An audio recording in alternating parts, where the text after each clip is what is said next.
बिस्मिल्लाहिर्रहमानिर्रहीम। अस्सलाम वालेकुम नाज़रीन, मैं एक बार फिर से आपकी खिदमत में अपनी सावी बैठक के साथ हाजिर हूँ। और आज का हमारा टॉपिक भी बहुत दिलचस्प है।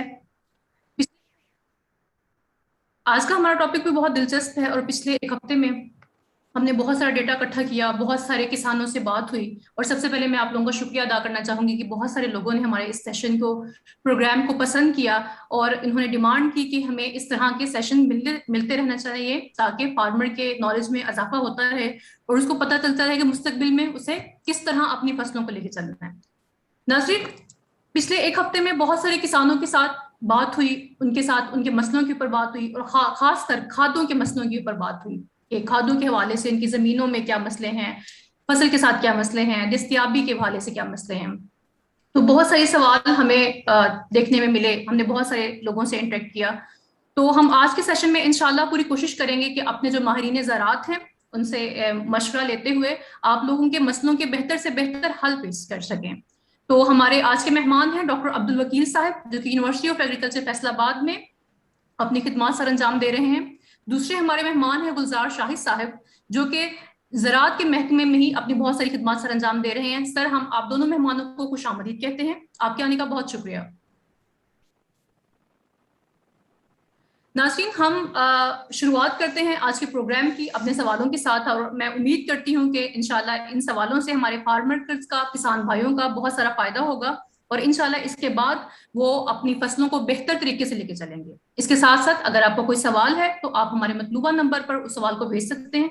हम इंशाल्लाह इस प्रोग्राम में उस सवाल को भी ऐड करेंगे। हमारा मतलूबा नंबर है 0304 5072 115, 0304 5072 11, यानी कि 1 और 1 5। नाज़रीन, अब हम चलते हैं अपने सवालों की तरफ। मेरा पहला सवाल है डॉक्टर अब्दुल वकील साहब से। सर, अस्सलाम वालेकुम। वालेकुम सर, अस्सलाम वरहमतुल्लाह। मैं उम्मीद करती हूँ कि आप ठीक होंगे और खैरियत से होंगे। अल्हम्दुलिल्लाह। सर, हमारे किसानों के बहुत सारे आप जानते हैं, क्योंकि आपका भी खादों से हवाले से काफी काम है, रिसर्च है, माशाल्लाह यूनिवर्सिटी में आप बहुत सारा काम कर रहे हैं। बहुत सारे इस पे सवाल थे, बहुत सारे उनके मसले हैं, इस हवाले से वो परेशान हैं कि शायद कोई एक्सटेंशन वर्कर या ज़राअत ऑफिसर सही से बता नहीं पा रहा। और कुछ ये मसले भी देखने में आए कि हमारे फार्मर्स की जो एक मेंटालिटी है, हमारे किसान भाइयों का जो एक माइंडसेट बना हुआ है कि इतनी ही खाद डालनी है, यूरिया डालना है तो 2.5 बैग ही डालने हैं, डीएपी नहीं डालनी, पोटैश या सल्फेट का इस्तेमाल नहीं करना। सर, ये सारे मसले देखने में आए। तो सर, मेरा आपसे पहला सवाल ये है कि फसलों में जो लॉजिंग हो जाती है, सर बहुत सारे लोगों ने ये सवाल पूछा, तो मैं चाहूंगी कि सबसे पहले आपके आगे ये सवाल रखा जाए। फसलों में जो लॉजिंग हो जाती है मुख्तलिफ वजूहात की बिना पर, सर आप क्या समझते हैं कि क्या इसमें खादों का भी कोई किरदार है?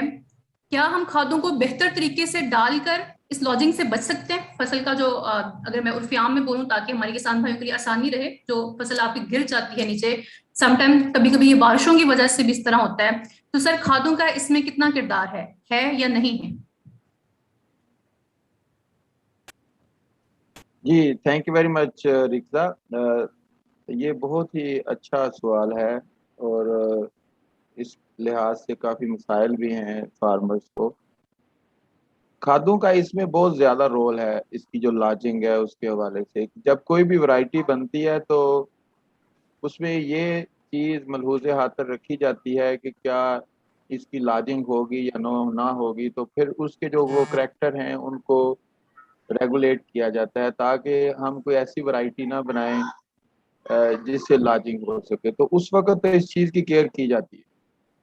लेकिन कोई भी वैरायटी है, जब तक उसकी न्यूट्रिशन पूरी नहीं होगी, बैलेंस नहीं होगी, तो उस वक्त तक वो सही परवान नहीं चढ़ेगी और उसके अंदर स्ट्रेंथ पैदा नहीं होगी। ये बिल्कुल उसी तरह ही है कि जब एक बच्चा पैदा होता है तो उसको अगर आप बैलेंस डाइट नहीं देते, आप उसको फास्ट फूड पे लगाए रखते हैं, उसको बर्गर्स खिलाते हैं आप, जिसको हम कहते हैं जी ये बर्गर बच्चे हैं, बेसिकली वो बैलेंस डाइट नहीं होती और उसमें कुछ भी नहीं। वो ऐसी जो हाई कैलोरी फूड ले रहे होते हैं और उससे उनका जो वेट है वो भी बढ़ जाता है, लेकिन उनके अंदर वो स्ट्रेंथ नहीं आती। और अगर आप खादों को बैलेंस करके नहीं डालेंगे फसलों में, तो यकीनन उससे उसके अंदर वो स्ट्रेंथ नहीं आएगी। और इसमें एक कुछ तो इन जनरल रोल है, फॉर एग्जांपल के नाइट्रोजन अगर आप डालते हैं तो वो उसकी जो बढ़ोतरी है, या आप कहें कि जो उसकी वेजिटेटिव ग्रोथ है, वो उसको बहुत तेजी से बढ़ा देता है। अब वो जब तेजी से इसको बढ़ाता है तो वो वही बर्गर वाला इस पे सवाल आ जाता है कि उसके अंदर वो स्ट्रेंथ पैदा नहीं होती, क्योंकि स्ट्रेंथ उसके उस वक्त पैदा होगी जब उसको जो दूसरी चीजें रिक्वायर हैं वो भी पूरी। अ, हम जानते हैं कि जो प्लांट्स हैं उनको 17 एलिमेंट्स चाहिए, और उसमें बहुत सारे तो ऑलरेडी जमीन के अंदर काफी हैं, बहुत सारे जो हैं वो काफी थे, लेकिन अब चूंकि हम बहुत ज्यादा उसमें इंटेंसिव एग्रीकल्चर करते हैं, एक साल में दो दो तीन तीन क्रॉप्स लेते हैं, तो हम वो रिटर्न बैक नहीं करते। जो कुदरत का निज़ाम है कि रेस्टोरेशन जिसे कहते हैं आपके, वो ज़मीनें जो है अपनी फर्टिलिटी को दोबारा वो रिकवर कर लेती हैं, वो चीज़ नहीं हो सकती क्योंकि हम उसको यूज़ ज़्यादा करते हैं। अगर आप पहले चले जाएं 30 ईयर्स बैक, तो उस वक्त ज़मीनों को खादों की इतनी ज़रूरत नहीं थी, क्योंकि जो प्रोडक्शन थी वो भी पूरी सी थी, और साल में एक क्रॉप होती थी और ज़मीनें रिकवर हो जाती। लेकिन अब ऐसा नहीं है, और अब हम उस तरह कर भी नहीं सकते क्योंकि हमारी पॉपुलेशन इतनी है कि हमें ज़्यादा ग्रो करना है उसको फीड करने के लिए। तो इसलिए अब अगर नाइट्रोजन आप डालें और उसके साथ पोटाश नहीं डालें, जो कि ना सिर्फ उसको बैलेंस करती है बल्कि जो उसका स्टेम है उसको स्ट्रेंथन भी करती है, तो ये क्लियर डिफरेंस जो है वो देखा गया है कि जहाँ पे पोटाश डलती है और जहाँ पे पोटाश नहीं डलती, उनमें लाजिंग का फर्क होता है। और जहाँ पोटाश नहीं डलती वहाँ लाजिंग ज़्यादा होती है, और जहाँ पोटाश डलती है वहाँ लाजिंग कम होती है या नहीं होती। और दूसरी जी तरफ यह है कि अगर नाइट्रोजन आप बैलेंस नहीं करते, कि आप नाइट्रोजन ज़्यादा डाल दें पोटाश थोड़ी डाल दें, तो फिर भी लाजिंग के चांसेस जो है बढ़ जाते हैं। तो मेरे ख्याल में ये दो फर्टिलाइज़र जो हैं पाकिस्तान के सिनेरियो में, इनको बैलेंस करना बहुत ज़रूरी है।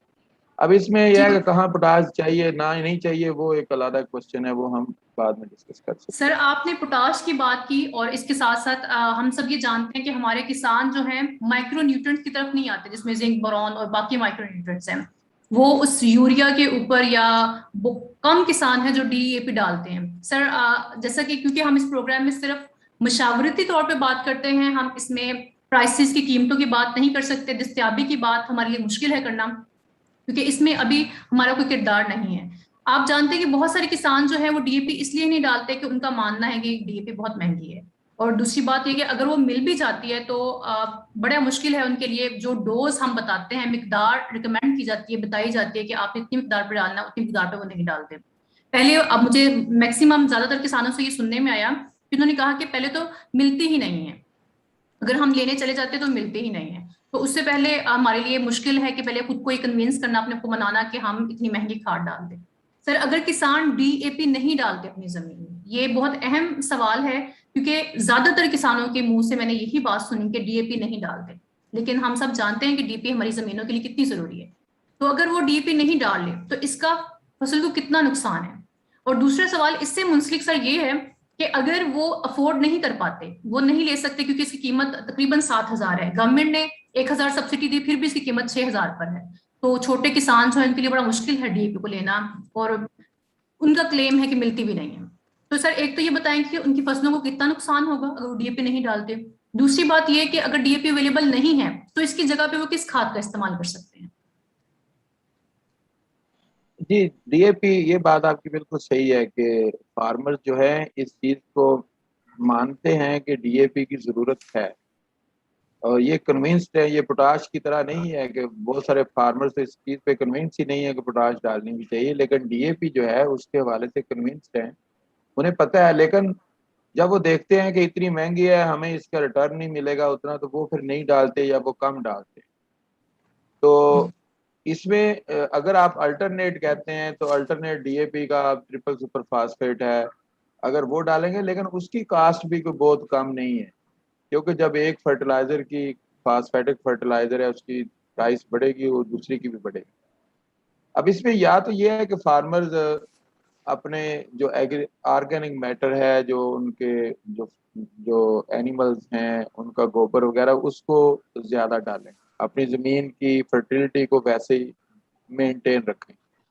सर दूसरा माजरत के ये है साथ कि अगर वो रोक रही हूँ। सर गोबर की आपने बात की, बहुत सारे किसान हैं जिनका ये मवेशी नहीं होते उनके पास, तो सर ये खरीदना पड़ता है, अगर ये खरीदना पड़े तो इसकी कितनी कीमत है? मैडम मैडम जी अगर सर। आप इजाजत दें तो डॉक्टर साहब ने एक दो बातें जो की हैं उनमें इजाफा किया जा सकता है। आपने सवाल जो जी लॉजिंग सर। का किया है तो उसमें यह है कि हमारा जो काश्तकार है बुनियादी तौर पे अगर जी जी। नाइट्रोजन यूज करता है तो अगर तो फसल के आगाज में नाइट्रोजन बवक्ते काश्त या इब्तदाई स्टेज पे वो इस्तेमाल करता है, अगर जरूरत से कुछ जायद भी हो तो फसल उसको बर्दाश्त कर लेती है। जी जब ये फसल जब रिप्रोडक्टिव स्टेज के करीब होती है, किसान उस वक्त नाइट्रोजन ज्यादा यूज करता है, बिलखसूस यूरिक नाइट्रोजन ज्यादा यूज करता है, तो उससे भी लॉजिंग के चांसेस। नाइट्रेट की सूरत में पोटैश और नाइट्रेट का कॉम्बिनेशन है, उसको अगर किसान इस्तेमाल करे तो उससे भी लॉजिंग से काफी हद तक बचा जा सकता है। इसके अलावा जो पोटैश वो इस्तेमाल करता है उसको फिक्सेशन से बचाने के लिए, प्लांट अवेलेबल फार्म में रखने के लिए अगर वो स्प्लिट डोजिंग पे चला जाए, यानी कि एक अकसात में दे, क्योंकि जितनी सीरियल्स हैं इनकी जब मिड लाइफ होती है यानी दरमियानी उम्र में जाती हैं तो इनकी फास्फोरस और पोटैश की जरूरत जो है वो इब्तदा की तरह होती है। उस स्टेज पे भी ये अब जदीद जो काश्तकार हैं, जिद्दत पसंद है, वो कर रहे हैं। इसके अलावा जो सेल वॉल है उसमें जो लिग्निन है उसमें कैल्शियम और सिलिका का बड़ा रोल है।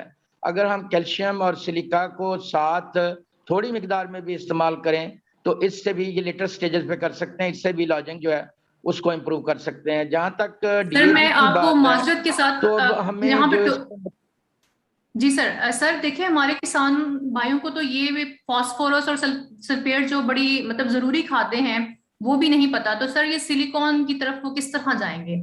इसके लिए तो बड़ी मोटिवेशन चाहिए होगी, उनको समझने की जरूरत होगी कि ये पौधों के लिए कितनी जरूरी है। देखें, मोटिवेशन तो ये है कि अगर हम जिम्मेदार को बताएंगे नहीं कि पूरी दुनिया जो है वो सिलिकातों को बीमारी और कीड़े के पौधे में कुव्वत मदाफत के लिए, लॉजिंग के लिए इस्तेमाल करना शुरू कर दिया है, हमें भी इस जिद्दत की तरफ जाना पड़ेगा। इसी तरह जब बात डीएपी की, तो डीएपी के मुतबादल के तौर पे अल्लाह ने हमें ये खतार जो इंडस्ट्रियल स्टेट है इसके गिर्द हजारा में बहुत ज्यादा मिकदार में हमें रॉक फास्फेट दी, फास्फोरस P2O5 मौजूद है। अगर हम जिस तरह जिप्सम डालते हैं, पिछले दिनों तक तो वो तकरीबन फैसलाबाद में 10,000 रुपए फी टन पहुंच रहा था, अब शायद कुछ रेट बढ़ गए हैं। तो अगर हम जिप्सम की तरह अपने खेतों में वो डालना शुरू कर दें और साथ गोबर वाली खाद इस्तेमाल शुरू कर दें तो हम फास्फोरस कम कीमत पे भी हासिल कर सकते हैं। और दूसरी बात यह कि अगले 15-20 साल में पूरी दुनिया में जब फास्फोरस नापेद हो तो फिर डीएपी की कीमत हजारों नहीं लाखों में होगी और ये मेन खर्चा होगा। से हमें अपनी जमीनों में रॉक फास्फेट ऐड करनी चाहिए। जब जरूरत हो तो हम जरूरत के मुताबिक थोड़ा सा कोई एसिडिफाइंग मटेरियल डाल के या हम गोबर वाली खाद डाल के जो जितनी हमारी फसल को जरूरत है उसके मुताबिक जमीन में मौजूद जो रॉक फास्फेट है उसको पौधों के इस्तेमाल की हालत में ले आए। जी सर, बहुत शुक्रिया आपका सर। हम अपने नेक्स्ट अगले सवाल की तरफ चलते हैं। अब्दुल वकील साहब, सर आप इसमें कुछ ऐड करना चाहेंगे इस बात में अपनी तरफ से? जी, मेरा ख्याल है गुलजार साहब ने बिल्कुल सही कहा है कि उसमें देखें, अगर जब हमने बात बतानी है फार्मर्स को तो पर पूरी हम बात बता तो सकते हैं। जी जी। आज नहीं तो कल वो उसकी तरफ आ जाएगा। अगर हम समझते हैं जी कि सर। कैल्शियम या सिलिकॉन जो है उसकी ज़रूरत है, ऑफ कोर्स ज़रूरत इसकी है, और ये कुछ साइज में सफिशिएंट अमाउंट होती है, कुछ कुछ में नहीं होती, लेकिन इसकी इम्पोर्टेंस तो हमें बताते रहना चाहिए। जी क्योंकि सर। जब सर जरूरत होगी, अब जी जी। नाइट्रोजन भी तो पहले दिन तो नहीं फार्मर ने डालनी शुरू कर दी थी, तो जी उसमें सर। भी बहुत एक टाइम लगा था, तो इसमें उनको बताने में कोई हर्ज नहीं है। दूसरा जो इन्होंने रॉक फास्फेट का कहा है कि वो भी एक ऑप्शन है। उसको इस्तेमाल किया जा सकता है। उसके कॉन्सिक्वेंसेस भी हैं, उसमें इम्प्योरिटीज़ जो हैं वो भी हैं, लेकिन हम किसी लिमिटेड अमाउंट तक उसको डाल सकते हैं ज़मीनों के अंदर। और फास्फोरस की एक इम्पॉर्टेंट बात यह है कि आल्दो कि हम जितनी भी फर्टिलाइज़र इसमें डालते हैं, फास्फेटिक फर्टिलाइज़र, वो फिक्स तो हो जाती है सॉइल के साथ, यानी उसकी अवेलेबिलिटी तो 20% 30% के करीब ही होती है, लेकिन बाकी ज़ाया नहीं होती, वो रहती सॉइल के अंदर ही है। और अगर हम उसमें कोई माइक्रोबियल एस्टिफाइंग बैक्टीरिया या हम गोबर की खाद डालें तो उससे भी हम माइक्रोब की पॉपुलेशन को बढ़ाते हैं, तो उसमें किसी ना किसी हद तक वो उसकी अवेलेबिलिटी को इन्हेंस कर देता है। तो इसलिए मेरा ख्याल है गुलजार साहब ने बिल्कुल सही कहा है, मैं इनसे इत्तेफाक करता हूँ। सर मैं आपसे एक सवाल अगर हम जी सर। फर्मेंटर जो हैं, रॉक फास्फेट जिन खेतों में डाली है वहां पे फर्मेंटर का पानी डालेंगे जिनकी पीएच नॉर्मली 1.6-7 या 2 के करीब होती है, तो उन बायो एसिड से भी हम जो हमने रॉक फास्फेट डाली है उसको पीपल फार्म में ला सकते हैं। यानी पौधों की कुछ जो तैयार फार्म है शक्ल है उसमें उसको लाया जा सकता है और ये आसान तरीकाकार होगा। हमें आज इसकी एडिशन यानी शमूलियत पे लोगों को लाना चाहिए। कल जो नई नस्ल आएगी वो इसके इस्तेमाल का बेहतर कोई ना कोई तरीका ढूंढ लेगी। हमारी ज़मीनें जो हैं वो फास्फोरस के नुक्ता निगाह से जिस तरह भी कमज़ोर हैं, ज़्यादातर ज़मीनों में 5, 6, 4, बहुत कम ज़मीनों के सॉइल टेस्ट ऐसे होते हैं जहाँ पे 10 ppm से ज़्यादा P2O5 हो, फास्फोरस हो। मासवाई, चिन्योट, कसूर, दीपार, गोजरा वगैरह जहाँ पे आलू और मकई के काश्तकार हैं, वहां पे आपको 15, 18, 20 ppm तक मिल सकती है। लेकिन आम जमीनों में फास्फोरस के लिहाज से हमारी जमीनें बड़ी ही कमजोर हैं। हमें अभी कोई बायो एसिड नहीं इस्तेमाल करने चाहिए। अभी हमें जमीनों की जो फास्फोरस खाद के हवाले से जो मौजूदा हालत है उसमें बेहतरी लाने के लिए अपनी आइंदा नस्ल के लिए कोई बैंक या कोई जो रिजर्व है उसमें इजाफा करना चाहिए मेरे ख्याल के मुताबिक। सर मेरा आपसे एक और सवाल है कि सॉइल एनालिसिस जो है, अपनी मिट्टी को चेक कराना कि उसके अंदर कि कौन कौन से न्यूट्रिएंट्स हैं या किसकी कमी है, सर ये कितना जरूरी है? और दूसरी बात ये कि सर हमारे किसान जो हैं वो कहते हैं कि मतलब इस तरफ इतनी ज्यादा वो आना नहीं चाहते या आते नहीं है। कुछ उनका ये भी कहना है कि अदारे जो है वो सही तरह से काम नहीं कर रहे, हम जाते हैं तो हमें सही तरह से रिस्पॉन्स नहीं मिलता, आगे से कोई हमारा काम ठीक से नहीं करता। सर क्या इसके बगैर गुजारा है? ये कि मैं चाहती हूँ कि आप किसानों को बताएं कि इस बात की क्या अहमियत है कि वो फसल लगाने से पहले अपनी सॉइल की सैंपलिंग कराएं, वो चेक करवाएं कि उसमें किस चीज की कमी है, ताकि उस हिसाब से उसमें खाद डालें।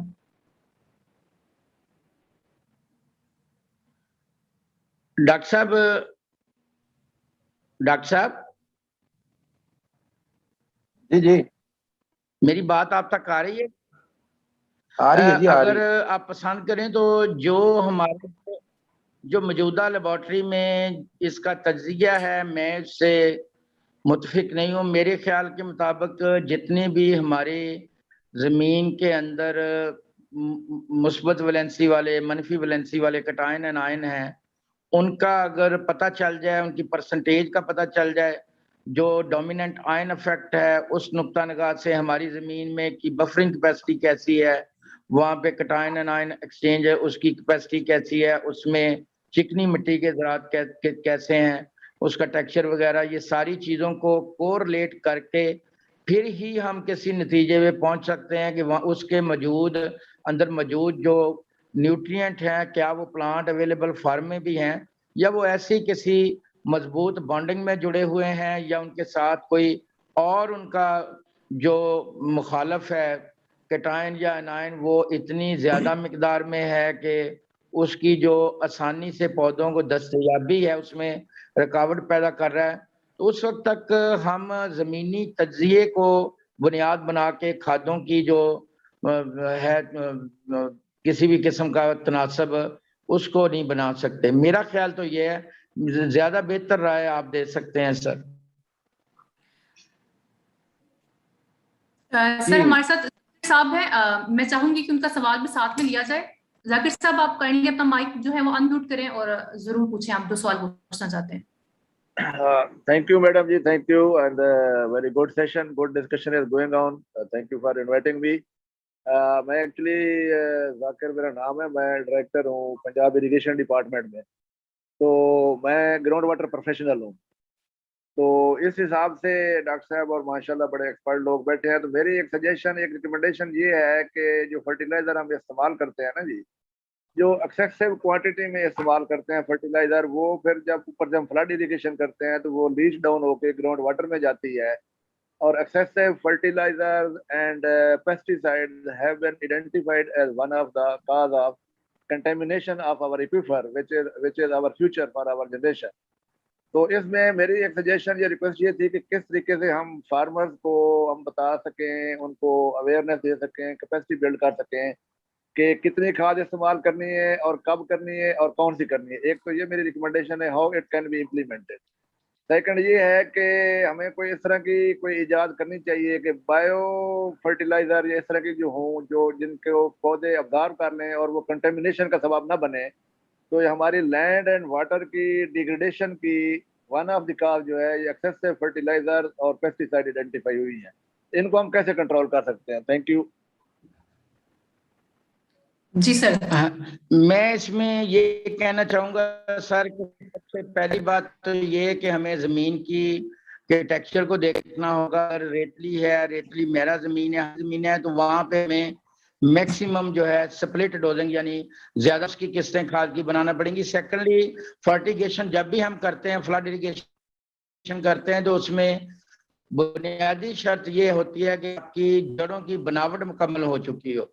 जब फसल इब्तदाई स्टेज पे हो, उसकी जड़ें पूरी तरह ना बनी हो, तो उस वक्त लीचिंग लॉसेस जो हैं वो ज्यादा होते हैं। अगर जड़ों की बनावट पूरी तरह बनी हुई हो तो जड़ें जो हैं वो फसल को लेती हैं। दूसरी बात ये कि फसल की जो जारी सूरत हाल होती है उसको मद्देनजर रखते हुए, जो आपकी जो प्रोडक्शन के टारगेट हैं उसको मद्देनजर रखते हुए हम जो है उसको खाद देते हैं। अगर फसल की जारी सूरत जो है वो अच्छी है और खाद को ऐसा जरूरत नहीं है, तो उस वक्त अगर हम ज्यादा खुराक देंगे तो वो पौधा एक्टिव ट्रांसपोर्ट से तो लेगा नहीं, पैसिव होगी। तो जब पौधे की जरूरत नहीं है तो वो लेगा, उससे भी लीचिंग लॉसेस हैं वो ज्यादा हो जाएंगे। इसी तरह हम अमेंडमेंट को डाल सकते हैं।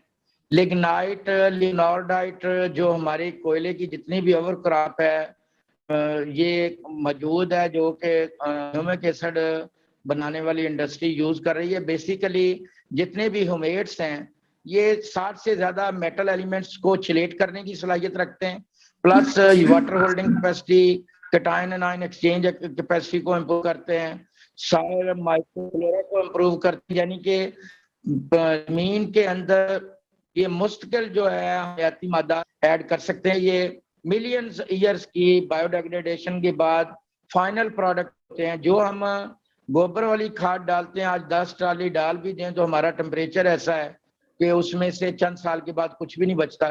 तो इसी वजह से हमारा जो नामियाती मादे का तनासब है वो इम्प्रूव नहीं हो रहा है। तो मैं ये समझता हूँ कि लिग्नाइट, लियोनार्डाइट जो है हमारे यहाँ बिल्कुल बराए नाम कीमत पे जहाँ जहाँ कोयला निकल रहा है, कोयले की ओवर क्रॉप पे मौजूद है, इसको हम 400-500-1000 kg तक डालते हैं और फार्मर ने इसको डाल इससे बड़े फायदे लिए हैं। तो जितने हैवी मेटल्स हैं, इतनी टॉक्सिक मेटल्स हैं, उनको ये अपने साथ चिलेट करके उनकी जो लीचिंग है उसको भी कम कर देते हैं।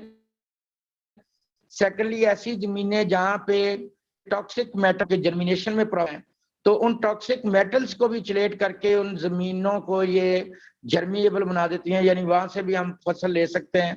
और सबसे बड़ी चीज ये है कि ये फर्टिलाइजर एफिशिएंसी को एनहांस करती हैं। इस तरह की चीजें डाल के हम लीच लॉसेस को भी इम्प्रूव कर सकते हैं और अपनी खादों की अफादियत जो है उसको भी बेहतर बना सकते हैं।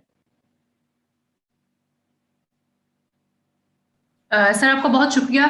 सर मेरा अगला सवाल अब्दुल वकील साहब से है। सर किसान मुझे आज ही एक प्रोग्रेसिव फार्मर से बात हुई, उन्होंने कहा कि हमारी हम सब भी जानते हैं कि हमारी पीएच जो सॉइल का है, जमीन का, मिट्टी का पीएच बहुत लेवल ज्यादा है, पीएच लेवल। तो सर वो कहते हैं कि जो खादें आती हैं उनका पीएच लेवल भी ज्यादा है, तो उसकी वजह से डीएपी फिक्स हो जाती है जमीन के अंदर। तो सर इसके बारे में आप क्या बताना चाहेंगे कि किस तरह इस चीज को खत्म किया जा सकता है? देखिए ये ऑब्जर्वेशन मैडम तो ये सवाल ठीक मेरे है लिए है कि या डॉक्टर अब्दुल वकील साहब के लिए? जी सर, डॉक्टर अब्दुल वकील साहब के लिए सवाल है।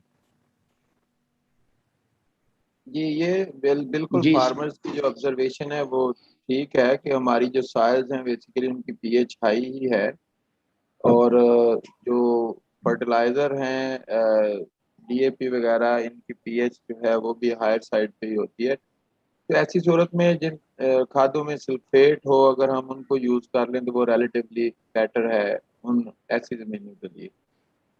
बाकी कुछ ज़मीनें हैं उनमें पीएच हाई उनके अंदर सोडियम की वजह से भी होती है, तो उस सूरत में भी जिप्सम वगैरह का इस्तेमाल जो है उसको कम कर सकता है। अब ये बड़ा अनफॉर्चुनेट है कि जिप्सम जो है वो पहले हमारे फार्मर यूज़ करते थे, अब वो यूज़ करना छोड़ गए हैं, शायद वो अब मिलता भी नहीं है, अगर मिलता है तो शायद उतना चीपर नहीं है, लेकिन सर उसके क्या अपनी सारी जगह पे जमीनों में जिप्सम बेनिफिट्स भी इस्तेमाल हैं। कर सकते हैं?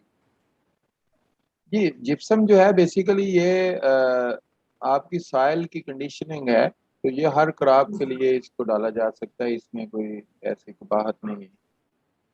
जी सर। दूसरा जाकिर साहब का सवाल था कि ये लीचिंग के लिए देखें इसमें जो सैंडी सॉइल्स हैं, ये गुलजार साहब ने भी कहा है, उसमें चांसेस होते हैं कि आपके रेजिड्यूज जो हैं पेस्टिसाइड के और कुछ फर्टिलाइजर लाइक नाइट्रेट जो है वो लीच कर दे। लेकिन इन जनरल जो हमारी ज़्यादातर एग्रीकल्चर लैंड्स हैं जो फर्टाइल लैंड्स हैं वहाँ पे इस तरह की कोई देखने में नहीं आई कि कोई नाइट्रेट की लीचिंग हो, स्पेशली जब हम फर्टिलाइजर की बात करें तो नाइट्रेट की लीचिंग जो है इतनी नहीं है कि वो ग्राउंड वाटर के साथ शामिल हो जाए। और ये अ, शायद एक प्रोजेक्ट भी आया था टर्की का पंजाब गवर्नमेंट के तावन से, तो उन्होंने भी काफ़ी डिस्ट्रिक्ट का सर्वे किया था तो उनको नाइट्रेट टाइप की कोई ग्राउंड वाटर कंटेमिनेशन नहीं मिली थी। तो लेकिन of course in Sandy side जो आपके स्पेशली जो दरियाओं के किनारों के साथ हैं वहाँ पे वाटर टेबल जो है वो भी ज़रा शैलो होता है, तो वहाँ पे चांसेस हैं कि वो ग्राउंड वाटर के साथ उसकी मिक्सिंग हो जाए। तो उसका बेस्ट हाल तो यही है कि उन साइज में एक तो आप नाइट्रेट का इस्तेमाल ना करें, अमोनिकल फर्टिलाइज़र यूज़ करें और वो इंस्टॉलमेंट में वो किस्तों में यूज़ करें, थोड़ी थोड़ी करके डालें ताकि जितनी डालें वो प्लांट्स ले लें उसको। जी सर, हमारे दूसरा सवाल है। मैडम जी गुलजार साहब जब के एक क्वेश्चन की मैं बात करना चाहूंगा कि गुलजार साहब ने सारे कहा था कि जब तक साइल की सारी करेक्टरिस्टिक्स का हमें पता ना हो तो हम वो फार्मर्स को रिकमेंड नहीं कर सकते। ये मुमकिन नहीं होता कि हम कोई साइल लें और उसका एनालिसिस करके सारा करें और फार्मर्स को बताएं। बेसिकली साइल के कुछ करेक्टरिस्टिक्स हैं वो नोन हैं, जो टेक्सचर है साइल का और बहुत सारी और चीज़ें जो हैं वो हमें पता है कि वो क्या है, कौन से इलाके में क्या है, तो हम उस बेस पे जो ज़रूरी हमारे एनालिसिस हैं वो करवा के हम रिकमेंड कर सकते हैं हमें। और दूसरी बात यह है कि हम इसकी मैपिंग की तरफ हमें जाना चाहिए, और इसमें मेरा ख्याल है जो सावी है इसकी वर्किंग जो है वो बड़ी इम्पॉर्टेंट है कि वो जो डाटा ऑलरेडी अवेलेबल है हमारे पास ओवरऑल पंजाब का या फिर लेटर ऑन कंट्री लेवल पे जो होगा हमारे पास या सावी जिसको यूज़ करेगी, तो उसमें ज़्यादातर जो बेसिक करेक्टरिस्टिक हैं साल की वो ऑलरेडी नोन है, और उसमें अगर एक या दो करेक्टर उसका हमें पता चल जाएगा तो वो सावी जो है वो उसको कन्वर्ट करके फर्टिलाइज़र जो है वो रिकमेंडेशन दे सकती है। लेकिन इसका ये हल बिल्कुल नहीं है कि हम फार्मर को कहें कि वो सारे एनालिसिस करे, वो तो एक एनालिसिस नहीं करता, वो ऐसे सारे कैसे करेगा।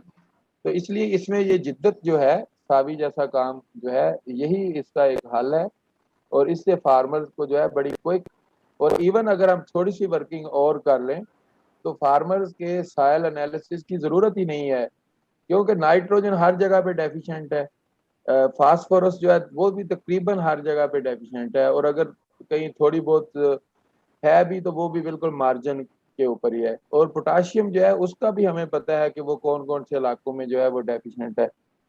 माइक्रो न्यूट्रिएंट जिंक और बोरान उनका भी हमें पता है ये किस एरिया में जो है वो डेफिशिएंट है। तो इसलिए हम फार्मर को ये नई जो डिजिटल टेक्नोलॉजी है उसकी बेस से अगर हम फिर रिमोट सेंसिंग का इस्तेमाल कर रहे हैं तो नाइट्रोजन जो रेगुलेशन है फर्टिलाइजर की वो करके हम फार्मर को एक बड़ी प्रिसाइज इंफॉर्मेशन दे अच्छा सकते हैं। और अच्छा यही डॉक्टर साहब, एक थोड़ी सी बात ये कि जब हम जमीनों को गहराई तक तैयार नहीं करते, परमानेंटली उसको छोड़ देते हैं, तो जो कैपिलरी एक्शन के जरिए एवेपोरेशन है, उससे भी साल्ट अकोमोलेशन आ रही है और उससे भी जो हमारी जमीन है उसमें खराबी पैदा हो रही है। सेकेंडली ये कि जब हम जमीन को गहराई तक तैयार करते हैं तो एरोबिक माइक्रोब्स जो हैं वो बायोडिग्रेडेशन का काम करते हैं, बायो एसिड्स जो हैं वो भी किसी जो उससे बनते हैं वो भी जमीन में बेहतरी लाते हैं।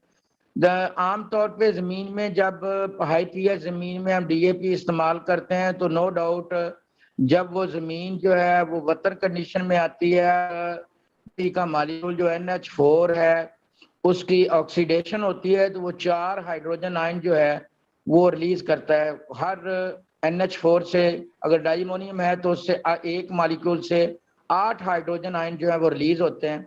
बुनियादी तौर पे लोकली वो चंद मिलीमीटर में हाइड्रोजन आयन लिबरेट करने की वजह से पीएच में चाहे मिनटों के लिए थोड़ी सी पॉजिटिव चेंज लाता है, इसको लोअर साइड पे लाने की कोशिश करता है। डीएपी के हवाले से जो हमारा आम रुझान है कि ये पीएच में इजाफे का बायस है, मेरा ख्याल ये गलत, क्योंकि जब वतर कंडीशन में जमीन आती है उसकी ऑक्सीडेशन होती है तो वो हाइड्रोजन आयन छोड़ने वाला एसिड का काम करता है डीएपी का मामूल, ना कि वो असास काम करता है। गुलजार साहब, आपका बहुत शुक्रिया सर। बड़ी माजूरत के साथ वक्त कम है तो हमें बहुत सारे सवालात इस सेशन में लेके चलने हैं, तो मेरी कोशिश होगी कि हम सारे सवालात के जवाब दे सकें, इसलिए हम कोशिश करेंगे कि जितना मुख्तसर हो सके और जितना अच्छा जवाब हो सके हम वो दें। सर हमारे साथ सागर साहब हैं, वो सवाल पूछना चाहते हैं। सागर साहब प्लीज आप अपना सवाल पूछिए। सागर साहब आप हमारे साथ हैं? जी जी सॉरी, मेरा फोन म्यूट हुआ हुआ था तो अभी शुरू करो। नहीं सर, कोई बात नहीं सर। आई एम सॉरी, जी, मेरी सर। उर्दू इतनी अच्छी नहीं है तो मैं कोशिश करता हूँ। मैं यूके में होता हूँ और मैं केमिकल इंजीनियर।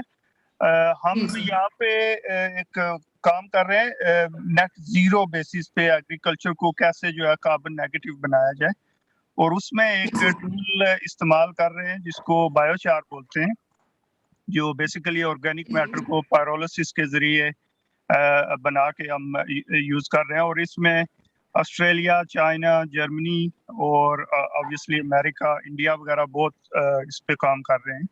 तो मेरा सवाल ये है कि ये एक्सपर्ट्स क्या समझते हैं कि बायोचार को हम कैसे यूज कर सकते हैं, स्पेशली ये जो है ना कंट्रोल कर सकता है फर्टिलाइजर रिलीज और इसको लॉक कर सकता है into the ground, and we have abundance of organic materials which we can use with for making the biochar itself. Thank you. Thank you so much. इसमें सर आपकी बात बिल्कुल दुरुस्त है। एक तो ये फर्टिलाइजर यूज एफिशिएंसी एनहांसर का काम कर सकता है। सेकेंडली जो हमारी टॉक्सिक मेटल्स हैं, हेवी मेटल्स हैं, उनको अपने साथ चिलेट करके यानी अटैच करके उनकी जो नुकसानदेह असरात हैं फसल पे, जमीन पे, उनको कम कर सकता है और उसकी वाटर होल्डिंग कैपेसिटी जो है उसको इम्प्रूव कर सकता है। बायोचार्ज जो है बड़ी कम से जमीन की जो खसूसियात हैं उनमें बेहतरी लाने के लिए इस्तेमाल हो रहे हैं। ये बिल्कुल जदीद साइंस की, जदीद ज़राअत की ज़रूरत है। बाकी डॉक्टर साहब ज़्यादा बेहतर इसके बारे में बता सकते हैं। जी, मैं इसमें ऐड करना चाहूँगा। सगीर साहब ने मेरा ख्याल में बड़ा अच्छा काम कर रहे हैं, वो वहाँ पे जो टूल ये यूज़ कर रहे हैं बायोचार के ऊपर। पाकिस्तान में भी अगर आप पब्लिकेशंस देख रहे हैं तो आपको बेतहाशा पब्लिकेशंस मिलेंगी जो बायोचार के ऊपर ही हैं। लेकिन बायोचार का इशू ये है कि इसकी पीएच हाई होती है, और ये हाई पीएच जो है ये हमारी साइज के लिए बेहतर नहीं है। ये जर्मन साइज के लिए या यूके की साइज, उनके लिए तो ये ज़्यादा बेहतर है, लेकिन हमारे लिए इसके कोई बहुत ज़्यादा बेनिफिट नहीं है। इसमें कुछ लोगों ने काम किया है, वो कहते हैं कुछ मटेरियल ऐसा है कि अगर हम उससे बायोचार बनाएं तो उसकी पीएच जो है वो इतनी ज़्यादा हाई नहीं होती कि वो कोई हमारे लिए कोई नुकसानदेह हो या हमारी साइल्स के लिए वो बेहतर ना हो। लेकिन अभी तक वो भी किसी कंक्लूजन पे नहीं पहुंचे वो कौन सा ऐसा मटेरियल एग्जैक्ट है जो अबंडेंस में भी हो और हमें मिल जाए और हम उससे बायोचार बनाएं। अब फिर वो बायोचार की जो इकोनॉमिक्स निकालें अगर, तो फिर वो एक अलहदा क्वेश्चन है। अब पाकिस्तान में बहुत सारे लोग बायोचार बनाते हैं और कहते हैं ये बायोचार है, लेकिन वो बायोचार है नहीं। क्योंकि बायोचार अगर आप बनाते हैं उसके लिए आपको हाई एनर्जी और एब्सेंस ऑफ ऑक्सीजन चाहिए, जो कि हमारे यहाँ पे मोस्ट ऑफ द केसेस वो नहीं होती, और कमर्शियल लेवल पे तो बिल्कुल भी नहीं है। तो इसलिए इसमें कुछ रिस्ट्रिक्शंस हैं कि हम इसको पाकिस्तान में एज सच यूज कर सकें। बाकी इसके बेनिफिट जो दूसरे हैं वो हैं, ये वाटर होल्डिंग कैपेसिटी को इन्हेंस भी करेगा, क्योंकि ऑर्गेनिक मैटर ज़्यादा देर तक साइल में रहेगा, उसकी डिकम्पोजिशन लेट होती है या बहुत ही स्लो होती है। वो बेनिफिट अपनी जगह पे मौजूद हैं, लेकिन इस हवाले से ये अभी तक हम इसको ये नहीं समझ सके कि ये पाकिस्तान में कोई बेनिफिशियल रोल प्ले कर सकता है एग्रीकल्चर में कि नहीं। तो इसलिए मैं पर्सनली तो इसको रिकमेंड नहीं करता फिल वक्त कि हम इसको बहुत ज़्यादा यूज़ करें। हाँ, अगर कोई लोकल लेवल पे कोई थोड़ा बहुत यूज़ करता है तो वो कर सकता है। जी सर, बहुत शुक्रिया। आपके साथ सर हमारे साथ यहाँ पे मौजूद हैं जुनेद इकबाल साहिब, जो कि बहुत सारे एग्री फार्म्स के ऑनर भी हैं और कॉटन पे इनका बहुत अच्छा काम है, कपास के ऊपर इनका बड़ा अच्छा काम है। सर सबसे पहले तो मैं आपको अपने प्रोग्राम में खुशामदीद कहती हूँ। सर आप ठीक है? जी थैंक यू सो मच जी, मैं बिल्कुल ठीक ठाक। आप एज अ प्रोग्रेसिव फार्मर भी काम कर रहे हैं, तो आप फील्ड के साथ, खेतों के साथ आपका एक बड़ी देर से एक्सपोजर है, आप जानते हैं कि किसानों के क्या क्या मसले हैं। सर मैं चाहती हूँ कि आप बात करें इस वक्त छोटे किसानों के ऊपर। अगर आप जानते हैं कि उनके फर्टिलाइजर के हवाले से, खादों के हवाले से उनके क्या मसले हैं, या उनकी जिंदगी में फार्मिंग की वजह से क्या क्या मसाइल आ रहे हैं, तो सर बेहतर होगा कि आप किसानों के बिहाफ पे आप यहाँ पे बात करें, तो इंशाल्लाह हमारे एक्सपर्ट्स, हमारे माहिरीन उसका बेहतरीन जवाब देंगे। जी thank you so much ma'am. सबसे पहले मैं अपना थोड़ा सा वेरी ब्रीफ इंट्रोडक्शन दे दूँ। मैं फार्मिंग के साथ साथ कॉटन जिनिंग भी कर रहा हूँ, और साथ साथ मैं गला मंडी में हमारे ऑफिस भी हैं जहाँ पे हम कमोडिटी ट्रेडिंग करते हैं। तो बात यह है कि हम बिल्कुल स्टार्ट से लेके एंड ऑफ द चेन तक सारी प्रोसेस में इन्वॉल्व हैं। जहाँ तक आपने बात की है फार्मर्स के इश्यूज़ के बारे में और उनकी फर्टिलाइज़र के बारे में, तो बहुत सारे मसाइल हैं, जिसमें टॉप ऑफ द लिस्ट आप ये कह सकते हैं कि आजकल जो आ रहे हैं वो इंक्रीज्ड प्राइसेस हैं।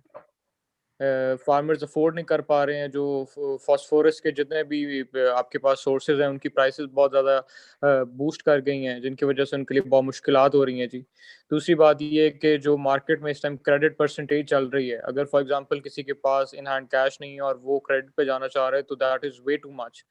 कि अगर वो ले भी लेता है तो उसको उसका तकरीबन आप कहें कि अगर क्रॉप में से जो प्रॉफिट आ रहा है तो हाफ वो अपना उस क्रेडिट पेइंग ऑफ में लगा देता है। तो बात ये है कि इसमें सारा उन्हें एजुकेट करना चाहिए छोटे फार्मर्स को कि अपने क्रॉप की वो कैसे हेल्थ इंप्रूव कर सकते हैं। ठीक है जी, वो अपने रेजिड्यूज के ऊपर बिल्कुल काम नहीं कर रहे। वो अभी तक ऐसे फार्मर्स हैं यहाँ पे जो अपनी अगर फॉर एग्जांपल धान की क्रॉप है, वो हार्वेस्ट हुई, उसकी पराली को आग लगा देंगे। लेकिन अभी अवेयरनेस आती जा रही है, जैसे हमारे पास मशीन्स अवेलेबल होती जा रही हैं, चॉपर्स हमारे पास आती जा रही हैं, हम उसे चॉप डाउन कर देते हैं अपने फील्ड्स के अंदर, या और भी कुछ चीज़ें हैं इस तरह की। तो बात ये कि उसके ऊपर भी थोड़ा उन्हें करना चाहिए। आपसे यहाँ पर एक सवाल है। जी सर, मेरा ये सवाल है कि आप क्या समझते हैं, क्या चीज गैप ला रही है किसानों के दरमियान और इस टेक्नोलॉजी के दरमियान, या हम जो रिकमेंडेशंस देते हैं फार्मर को कि आपने ऐसा करना है? क्योंकि मेरे एक दो बात हुई एक दो लोगों से जो कि एज एक्सटेंशन वर्कर काम कर रहे हैं फील्ड में, तो वो कहते हैं कि हम किसानों से कोई बात करते हैं, आगे से कोई जवाब देते हैं। उनका मकसद सिर्फ ये है कि अगर हम एक पैसा लगा रहे हैं तो हमको तीन पैसे। जी जी मैम, इसका सबसे बड़ा इशू ये देखेंगे कि बिल्कुल आपके एग्रीकल्चर ऑफिस वाले जो हैं, जो भी ऑफिसेज में हैं, स्टाफ है उनका, वो बड़ा कम नंबर का स्टाफ है, मतलब they are very short in number. ठीक है जी, कि मतलब अगर उनके पास एरिया एक तहसील का है, उसके अंदर वर्कर्स एग्रीकल्चर ऑफिस के कितने काम कर रहे हैं, वो 30 या 40 होंगे। तो इतने ज़्यादा एरिया पे वो कोई अच्छी अवेयरनेस नहीं दे सकते जब तक वो अपने पूरी टीम के साथ किसी ग्रुप को स्पेशल टारगेट नहीं करते। इसमें ये कि प्रॉपर कोऑर्डिनेशन होनी चाहिए जिसके अंदर वो हर क्रॉप पे जाके उन्हें डिटेल कॉन्वर्सेशन दें। अगर एक इलाके में कहीं विजिट कर लिया है तो मेरे ख्याल से दोबारा उसकी बारी 1 साल बाद आनी है। तो उनको चाहिए कि स्टाफ भी बढ़ाना चाहिए और उनको इतनी फैसिलिटीज देनी चाहिए कि वो अगर ज्यादा नहीं तो वंस और ट्वाइस इन अ मंथ एक जाके मीटिंग तो कर सके वहां पे, ताकि फार्मर्स एजुकेट हो जाए। दूसरी बात ये कि ये जो हमारे ऑफिसेज वाले हैं ये बहुत जो रिकमेंडेशंस देते हैं आजकल, अभी मुझे बड़ा अफसोस से कहना पड़ रहा है कि कॉटन की क्रॉप हमारे साउथ पंजाब में एक बहुत अच्छी क्रॉप जा रही थी, लेकिन पिछले 3 से 4 सालों में वो बिल्कुल खत्म हो चुकी है। और अफसोस इस चीज़ का है कि देखें अभी इतनी टेक्नोलॉजीज आ गई, इतने अच्छे फार्मूलाज आ गए स्प्रेज वगैरह में और बाकी इंसेक्टिसाइड पेस्टिसाइड उन्होंने इंट्रोड्यूस कर दिए हैं, लेकिन अभी ये हमें वो स्टोन एज में लेके जाना चाह रहे हैं कि आप इसके ऊपर तंबाकू का स्प्रे कर दें, ठीक है अच्छे रिजल्ट्स आए होंगे, नो डाउट सही है, लेकिन वो आप देखें तो सारी फार्मर्स उसके ऊपर लगा दिए, जिसके ऊपर इन रियलिटी में आपको बता रहा हूँ मुल्तान में कॉटन रिसर्च में ठीक है स्प्रेज हुए हैं बड़े रिजल्ट, इन रियलिटी मैं आपको बता रहा हूँ कि यहाँ पे लोगों की कॉटन की क्रॉप्स खत्म हो गई हैं जो इन्होंने वहाँ पे फार्मूलाज कराए हैं इन्हें। आप इसका स्प्रे कर दें, ये देखेंगे प्रॉपर गाइडेंस कोई नहीं है, आप उन्हें कम से कम इस स्टोन एज में ना लेके जाएं कि वो आगे बढ़ने के बजाय पीछे चले जाएं। वो फार्मर क्या करता है, वो कहता है मैं स्प्रे ना करूँ, सारा दिन तंबाकू ढूंढता रहता है कि मैं उससे मिला के और फलां चीज मिला के नीम के पत्ते मिला के मैं स्प्रे कर सकूं। क्या ये चीजें मतलब इन्फॉर्मेशन दे रहे हैं हमें कि ये तो मतलब इस तरह है कि हमें पुराने तरीकों पे लेके जा रहे हैं स्टोन एज में कहीं पे। इन्हें चाहिए प्रॉपर गाइड करें कि कौन सी चीज कहाँ पे है, इतनी सेंसिटिव क्रॉप्स हैं, वो एक भी गलत स्प्रे हो जाए तो हमारी क्रॉप डेड हो जाती है। और यहाँ पे मैं एक नहीं 100 ऑफ एकर्स ऐसे हैं जिन्होंने अपनी अपनी कपास रूटावेट कर दी है। अभी मिड सितंबर है, ये पीक सीजन होता है कॉटन क्रॉप का, कॉटन प्लांट का ग्रो करने का, उसका सेकंड वो स्टेज आ जाता है फ्रूटिंग का। लोगों की क्रॉप्स खत्म हो गई हैं, अब वो जाके लड़ रहे हैं। हमारे यहाँ पे 3-4 दिन पहले स्ट्राइक हुआ है उनके ऑफिस के सामने, लेकिन कोई रिस्पांस नहीं है अब उनके पास। उन्हें कहा जी फेल हो गया, तो हमें तो ऊपर से गाइडेंस आई थी कि आप फार्मर्स को एजुकेट करें कि वो इन तरीकों से स्प्रे कर दें, स्प्रे का खर्चा बच जाएगा। वो खर्चा बचाते बचाते सारी क्रॉप्स खत्म करा दी इन्होंने यहाँ पे। तो ये कि प्रॉपर एजुकेट करेंगे यहाँ पे सेशन। सर मेरा ख्याल है कि इस वक्त जरूरत है कि स्मार्ट एडवाइजरी दी जाए फार्मर्स को। मैडम एक मिनट, इसमें असल चीज ये है कि बिला शक शुबा जो फील्ड टीमें हैं उनकी कैपेसिटी बिल्डिंग की जरूरत है, उनकी स्किल इंप्रूवमेंट की जरूरत है, लेकिन उसके साथ साथ ये चीज भी है कि बुनियादी तौर पे प्रोजेक्ट और स्कीम्स गवर्नमेंट की तरफ से पॉलिसी की वजह से इतनी आ गई हैं कि जो फील्ड टीम मौजूद है उसके लिए सर्विस प्रोवाइड करना जो है वो भी एक इशू है। सेकेंडली ये चीज है कि एक डॉक्टर अपने क्लिनिक या ऑफिस में बैठ के सैकड़ों लोगों को जो सर्विस प्रोवाइड कर रहा होता है, जिनको जरूरत होती है वो उसकी तरफ आते हैं। किसानों का जो महकमा ज़राअत दफातर है उनकी तरफ रुझान बहुत कम है। अगर किसान बार बार दूर करेगा तो उससे एक फायदा होगा कि कम से कम वहां पे लोग बैठे हैं उनको अगर शर्म आएगी तो वो कुछ नया सीख के किसान तक पहुंचाएंगे। और दूसरी बात ये कि कॉटन की क्रॉप के जो नाकाम होने की कई एक वजूहत हैं। अभी हमें जिद्दत जो जदीद साइंस है उस मुताबिक न्यूट्रिशन मैनेजमेंट जो है उस पर होगा। अगर हम सल्फर का इस्तेमाल थोड़ा बहुत, ऑयल सीड जितने उनके लिए सल्फर बड़ा जरूरी है, और सल्फर रखने वाले अमीनो एसिड है बिलखसूस इसमें जो लियोसीन है इसका बड़ा किरदार है। और जो किसी भी इंसान हैवान पौधे का जो प्रोटीन स्ट्रक्चर है उसमें डाइसल्फाइड बॉन्डिंग जो है मोस्टली वो लियोसीन अमीनो एसिड जो सल्फर वाला है उसकी वजह से होती है। और अगर हम ये एडप्ट करना शुरू कर दें तो एक तो पौधे के अंदर उसकी जो इम्यूनिटी है वो आएगी। सेकेंडली हम प्रॉपर इस्तेमाल सोर्सी का, जिंक का और बोरान का पौधे की रूट डेवलपमेंट जो है उसको इम्प्रूव गुलजार साहब मैं यहाँ पे गुलजार साहब माजरत के साथ करके पौधे को जी गुलजार साहब यहाँ पे मैं थोड़ा सा ये बात ठीक है आप नाइट्रोजन आगे चलना है। जी जी जी मैडम, फर्टिलाइजर्स को अप्लाई करने का एक वक्त नाइट्रोजन फर्टिलाइजर्स को अप्लाई करने का एक वक्त भी होता है। अगर हम किसी गलत वक्त पे उसे अप्लाई करते हैं तो वो पेस्ट को या इंसेक्ट्स को अट्रैक्ट भी तो कर सकता है ज्यादा।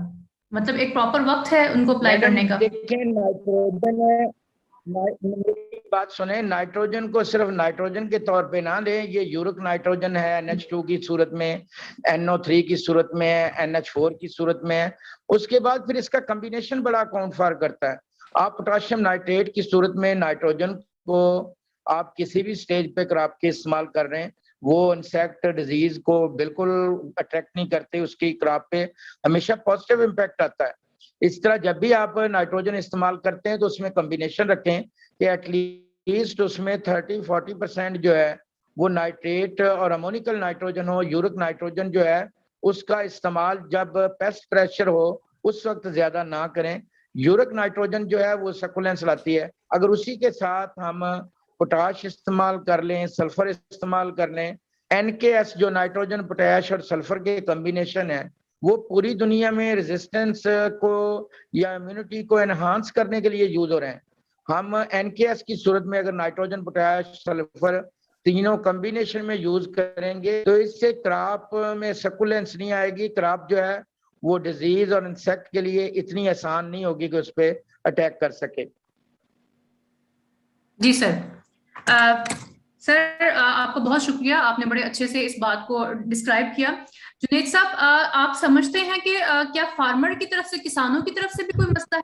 जैसा कि अगर हम जाते हैं खेतों में या उनको सारी बात समझाते हैं, क्या उनकी कोई मेंटालिटी है जहां पे वो स्टक है, रुके हुए हैं, उससे आगे वो बात नहीं करते या उससे आगे वो काम करना नहीं चाहते, कर नहीं रहे, या इसकी क्या वजूहात है?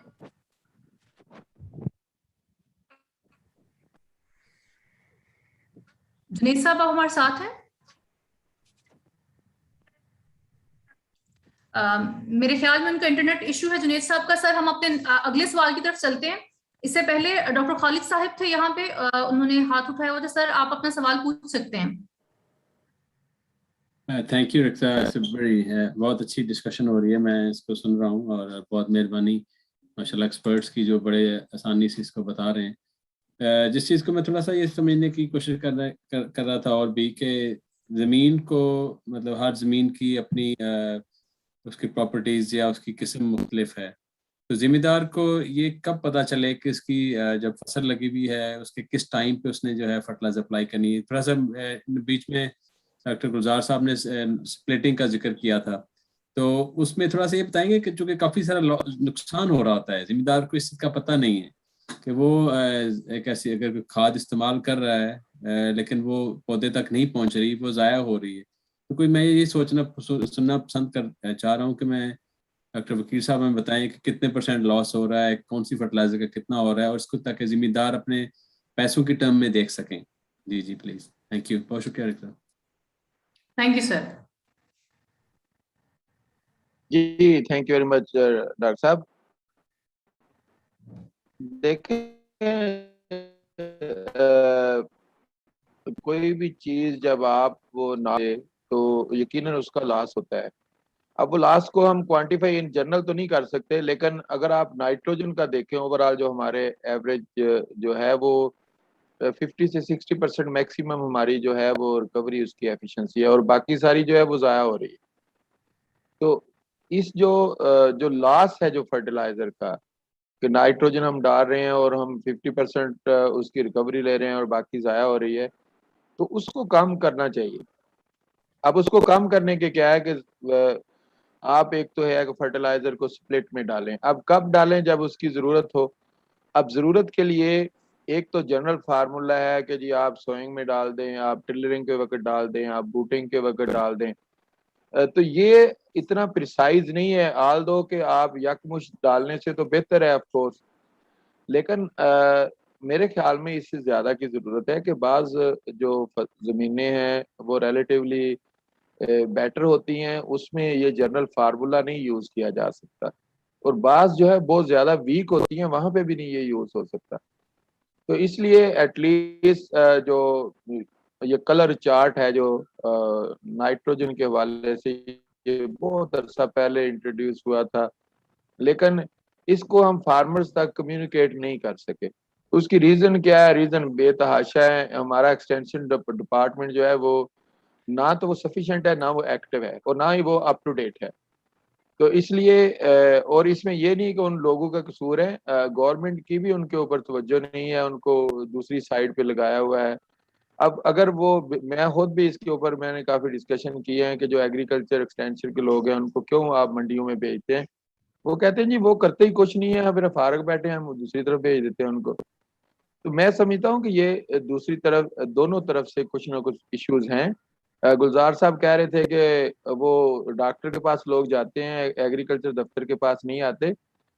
देखें, अगर फार्मर को ये पता चल जाएगा कि मुझे इस दफ्तर से कुछ मिलना है तो वो आएगा, लेकिन जब उसको पता है कि मुझे कुछ नहीं मिलना, जैसे वो जुनेद साहब कह रहे थे कि जी वो उन्होंने उनको नीम के पानी के पता नहीं कहा कि उसको स्प्रे करें, उनकी जो फसलें हैं वो तबाह होगी।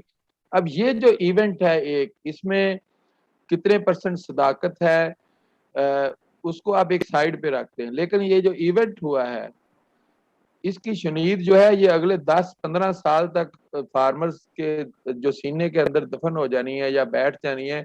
उसने अपनी अगली नस्ल को भी बता जाना है कि ये एक्सटेंशन डिपार्टमेंट वाले पे एतबार नहीं करना। तो मैं समझता हूँ कि इस तरह के इवेंट्स जो है वो नहीं होने चाहिए। हमारे जो लोग हैं वो अप टू डेट होने चाहिए, और हमें जब कोई मशवरा देना है तो हमें वही मशवरा देना चाहिए जो वाकई प्रिसाइज है। उसके अलावा जो है ना वो वकील तुक्के नहीं लगाने साहब, चाहिए, क्योंकि सर आपका बहुत शुक्रिया। जो है ना आप वो नुकसान। जी जी सर आपका बहुत शुक्रिया। वक्त की कमी की वजह से हमें अच्छा मैडम, थोड़ा सा इसमें ये है कि मैडम इस पे जो प्लाट पे थे, आईपीएम के कुछ प्लाट थे जिसमें बायो कंट्रोल जो है उसको देखा गया है, उसके रिजल्ट्स देखने के लिए ये ट्रायल चल रहे थे। बाकी इशू ये है कि मैं जाती तौर पे देखता हूँ कि 2 से 3% जो जिद्दत पसंद काश्तकार हैं, बड़े काश्तकार हैं, वो तो ज़राअत की अच्छी बातों को अडॉप्ट करते हैं। छोटे काश्तकार के अपने बहुत मसाइल हैं, जाती तौर पे डिवोशन डेडिकेशन के बावजूद, अपने से जुनून और पैशन के सर मेरा बावजूद अगला मुझे सवाल गिला इसी से रहता है कि मुंसलिक है। छोटे फार्मर जो हैं वो तवज्जो नहीं देते। जी सर, मेरा अगला सवाल ये इसी से जी मैडम। बहुत सारे किसान ऐसे हैं कि जो अंडर डोज का इस्तेमाल करते हैं, जितना रिकमेंड किया जाता है कम इस्तेमाल करते हैं। लेकिन कुछ किसान ऐसे भी हैं जो इनको अगर 2 बोरियों का है तो वो 3 या 4 बोरियां डालते हैं, अगर 1 बोरी का है तो वो 2 डालेंगे, डबल करके ज्यादा डालते हैं खाद को। यूरिया की बात कर लें, चावल की फसल में सुनने में आता है कि वो जो यूरिया है वो ज्यादा डालते हैं, क्योंकि उनको लगता है कि अगर हम ज्यादा खाद डालेंगे तो हमारा जो प्रोडक्शन है, पैदावार है, वो ज्यादा होगी। सर हम किस तरह किसानों को मोटिवेट करें कि अगर या तो जितनी रिकमेंड की जा रही है, डोज जितनी बताई जा रही है, वो उतनी ही फसलों के अंदर डालें। सर इस देखें, बहुत सारे किसानों से आज बात हुई तो वो ये कह रहे थे कि हमें डीएपी और यूरिया जो है वो बराबर पैदावार देता है। तो सर सबसे पहले तो आप इस मसले को, पहला सवाल ये है कि आप किसानों को ये बताइए कि क्या डीएपी और यूरिया एक जैसी पैदावार देता है, इसमें कोई फर्क है? अगर हम डीएपी नहीं डालते तो उसका क्या नुकसान है, या अगर यूरिया को हम कम करते हैं तो उसका क्या नुकसान है? सर दूसरी बात ये कि यूरिया अगर फसल ज्यादा या कम डालते हैं तो सर उसकी पैदावार पे उसका क्या असर पड़ता है? तो सर ये मेरा अब्दुल वकील साहब से सवाल है। गुलजार साहब भी सर आपको जैसे बेहतर लगे आप उसका जवाब दीजिएगा कि सर अगर यूरिया ज्यादा या कम डालते हैं फसलों में तो उसका क्या नुकसान या फायदे हैं? अच्छा मैडम, इसमें ये है कि आपने धान की बात की है, तो धान में ये है कि सबसे बड़ा इशू ये है कि अगर हम जमीनों को लेवल कर लें, गहराई तक जमीन जो है उसको तैयार कर लें, रूट डेवलपमेंट के उसको साजगार बना लें। और सेकंडली ये कि जो पनीरी या लाभ इस्तेमाल करते हैं, आमतौर पे फार्मर 40, 45 या 55 दिन पनीरी जो है वो इस्तेमाल करता है। वो उसकी जड़ें जब बन तो टूट के आगे जाती हैं तो उसकी प्रॉपर रूट डेवलपमेंट या उसकी नशोनुमा प्रॉपर नहीं होती। अगर हम 28, 30, 32 दिन की पनीरी यूज करें तो उसकी जो शूहे मारने की सलाहियत है, रूट डेवलपमेंट है, हर चीज बेहतर होगी। उसके लिए हमें खाद की जरूरत, नाइट्रोजन की निस्बतन उतनी ज्यादा नहीं पड़ेगी। एक चीज ये, दूसरी जो जमीनें कलराठी होती हैं वहां पे पौधों को आमतौर पे नाइट्रोजन की जो है निस्बतन ज्यादा जरूरत हो। जहां तक फास्फोरस की बात है तो फास्फोरस जो है वो रूट डेवलपमेंट और टर्शरी रूट डेवलपमेंट के लिए बड़ी जरूरी है।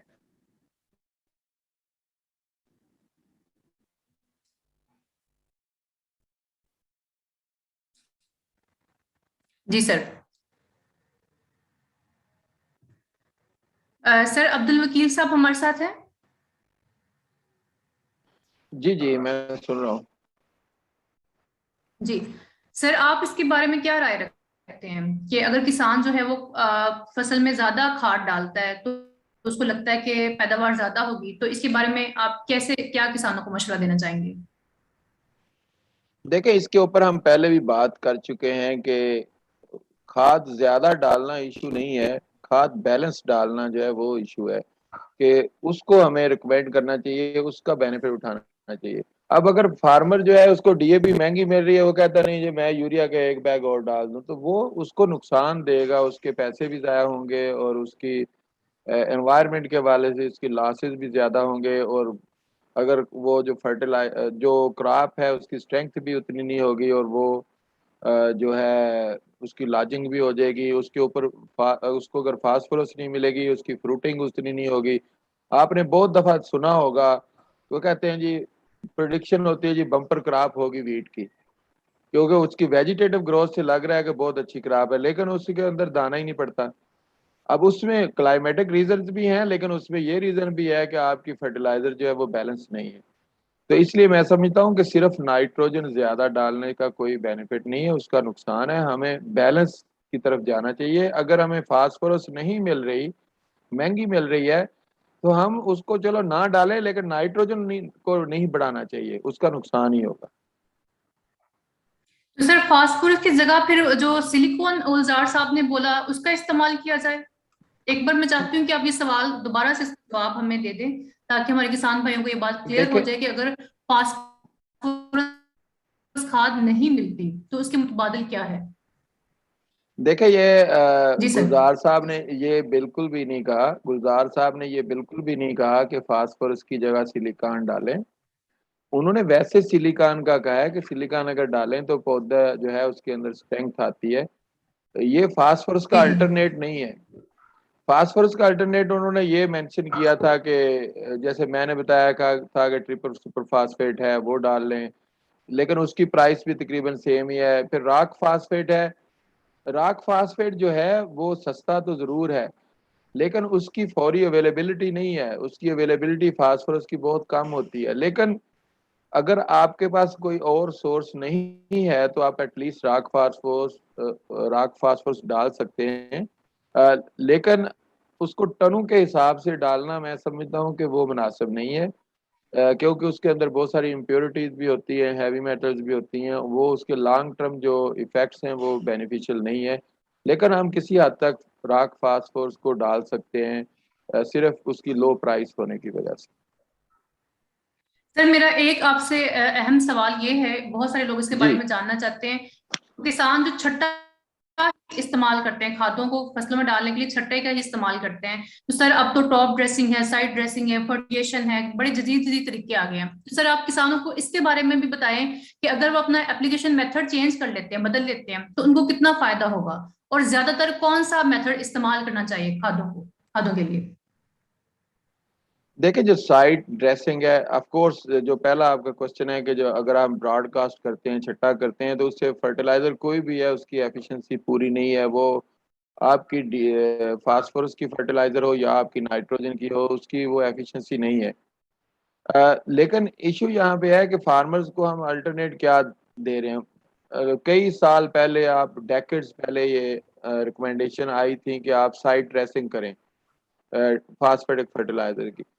अब वो साइड ड्रेसिंग तो तब होगी जब वो आपके फार्मर जो है उसके पास ड्रिल्स होंगी, फिर वो फर्टिलाइजर जो है वो ड्रेस करने के वाली इक्विपमेंट होंगे। तो वो तो अवेलेबल नहीं है कहीं पे भी। जो बहुत ज्यादा प्रोग्रेसिव फार्मर है उन्होंने रखे हुए हैं, लेकिन छोटा काश्तकार वो नहीं कर सकता। हम उसको जो मर्जी कहते रहे, वो ना तो वो इक्विपमेंट रख सकता है, उसके बाद इम्प्लीमेंट वो होते ही नहीं है। तो इसलिए हम उसको वो मशीनरी जो है वो तो हम उसको रिकमेंड नहीं कर सकते, और ना ही वो मानेगा।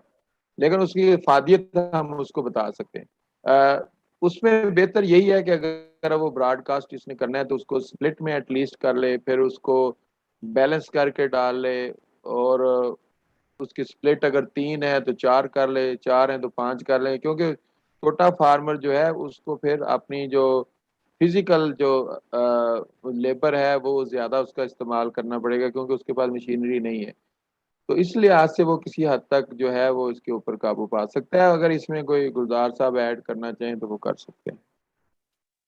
सर आपका बहुत शुक्रिया। एक्चुअली हमारे इसमें साथ कुछ सर ये किया जा सकता है कि जी जी जी सर। इसमें कीरे का तरीका जो है वो कीरा कर सकते हैं, और इसके साथ जो नामियाती मादे की एडिशन करके अगर वो कर लें तो इससे भी उसकी फास्फोरसी खादों की बेहतरी लाई जा सकती है। जी सर, बहुत शुक्रिया आपका। सर हमारे साथ फजल अली मौजूद हैं। फजल अली साहब, क्या आप हमें सुन रहे हैं? जी मैं आपको सुन रहा हूँ, बिल्कुल जी, बहुत अच्छी अस्सलाम डिस्कशन हो वालेकुम रही सर, है। कैसे हैं? वालेकुम अस्सलाम जी, बिल्कुल ठीक ठाक जी। सर आप हमारी आज की डिस्कशन के हवाले से कोई बात ऐड करना चाहें, कुछ कहना चाहें या कोई सवाल पूछना चाहें? जी मैं यही कहना चाहूँगा कि ये सारी जो मालूमात हैं ये बहुत यूज़फुल हैं। अब इनको इम्प्लीमेंट किसी तरह होना चाहिए, और उसके लिए मेरे जहन में एक दो चीज़ें ये हैं कि जैसे अब बात की है कि साइड ड्रेसिंग होनी चाहिए खादों की, और उससे वेस्टेज कम होती है। तो हम अगर कोई इम्प्लीमेंट बैंक्स बना सकें जहाँ पे काश्तकार किराए पे जाके तो इम्प्लीमेंट लेके यूज़ करके वापस कर दे। सर ये और बड़ी अच्छी दूसरे बात ये आपने है की। जी कि सर, मैं जैसे आपकी आप बात से कह रही ना, इत्तेफाक खादों का इस्तेमाल जो है वो मुनासिब होना चाहिए। तो हमारा जो काश्तकार जो पढ़ा लिखा नहीं है, लेकिन वो उसका मुशाहिदा और ऑब्जर्वेशन बहुत एक्यूट होती है।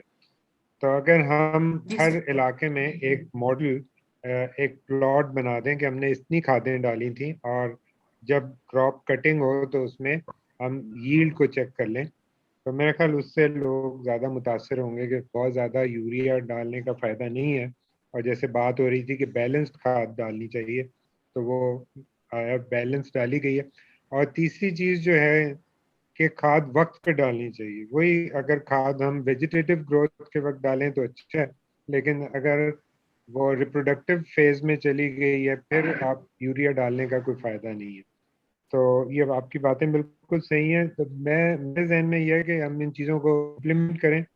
दूसरे, आपके पास एक बहुत इम्पोर्टेंट टूल है जो आप यूज़ कर रहे हैं, वो है इंटरनेट के ज़रिए। मैं रेगुलरली ईस्ट पंजाब से देखता हूँ, बहुत अच्छी मालूमात की वीडियोस होती हैं। इसी तरह पाकिस्तान से भी एक दो लोग बड़े रेगुलरली वीडियोस पोस्ट करते हैं। तो अगर हम इनको बेहतर क्वालिटी की वीडियोस पोस्ट कर सकें तो इससे भी लोगों की मालूमात में इजाफा हो। बहुत शुक्रिया सर आपका। हमारे साथ एम्ब्रीन मौजूद है। मैम, क्या आप हमें सुन रही हैं?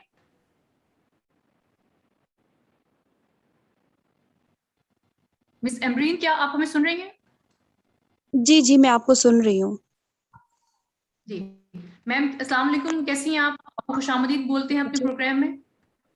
बहुत शुक्रिया, मैं बिल्कुल ठीक हूँ। Thank you so much. जी मैम, आप अच्छा, आज मेरा जो जी जी मेरा जो ऐड करना क्वेश्चन चाहें? है वो ये है कि देखिए, बहुत सारी जो मालूमात फार्मर्स को अवेलेबल होती हैं वो हमारे जो मतलब किसानों को दी जाती है, वो हमारे इरिगेटेड एरियाज के हवाले से दी जाती हैं। लेकिन जितने भी फार्मर्स जो बारानी एरिया से ताल्लुक रखते हैं, अब बारानी एरिया में आपने खाद को छट्टा देना है, आपने खाद को कैसे देना है, यहाँ पे पहली बात तो ये है कि जो फार्मर हैं वो छोटे फार्मर हैं, वो इस तरह की इम्प्लीमेंटेशन जो है वो दूसरे एरियाज में तो अवेलेबल हैं, लेकिन यहाँ पे तो हार्वेस्टर्स भी इवन अवेलेबल नहीं होते हैं। तो ज़्यादातर जो किसान का इन्हिसार है वो लेबर के ऊपर होता है। तो एक तो यहाँ पे मतलब जहाँ तक एक्सटेंशन की बात की जाए तो फार्मर्स को सीधी तरीके से जो है ना वो एक्सटेंशन तो अवेलेबल ही नहीं होती है। अगर वहाँ पे उनके ऑफिसेज में चला भी जाया जाए तो वो वही पुराने तरीके बताते हैं, वो कोई नई प्रोग्रेसिव इंफॉर्मेशन नहीं बताते जो कि आजकल किसानों को देनी चाहिए। इस तरह से मैंने यहाँ पे रह के देखा है। बेसिकली मैं खुद डॉक्टर हूँ, तो यहाँ पे कुछ अरसे से मैं रह रही हूँ और मैंने देखा है कि लोगों का जो जितने भी स्पेशलिस्ट हैं एग्रीकल्चर एक्सटेंशन के लोग, उनके ऊपर से एतबार उठ चुका हुआ है। तो आप इस हवाले से किसानों को कैसे मोटिवेट करेंगे कि किसान जो है वो एक तो सही तरीके से खादों को इस्तेमाल करें और कैसे इक्विपमेंट्स तक उनकी रसाई हो, क्योंकि इक्विपमेंट्स बेसिकली इस इलाके में जो बरानी एरिया में या तो कोई बहुत ही बड़ा होगा तो उनको मिल जाएंगे, अदरवाइज जहाँ पे मशीनरी अवेलेबल नहीं होती है। जी थैंक यू। शुक्रिया मैम। जी मैम बरानी इलाके में मोस्टली हम जो खाते हैं वो एप्लीकेशन के टाइम पे दे देते हैं, जमीन तैयारी के वक्त खाते देते हैं, ऊपर से बहुत खाद देते हैं कि बारिश का अमकान बहुत कम होता है, तो जमीन की जब तैयारी करते हैं उसी वक्त दे देते हैं। मैं भी एक्सटेंशन का एक अदना सा कारकुन हूँ।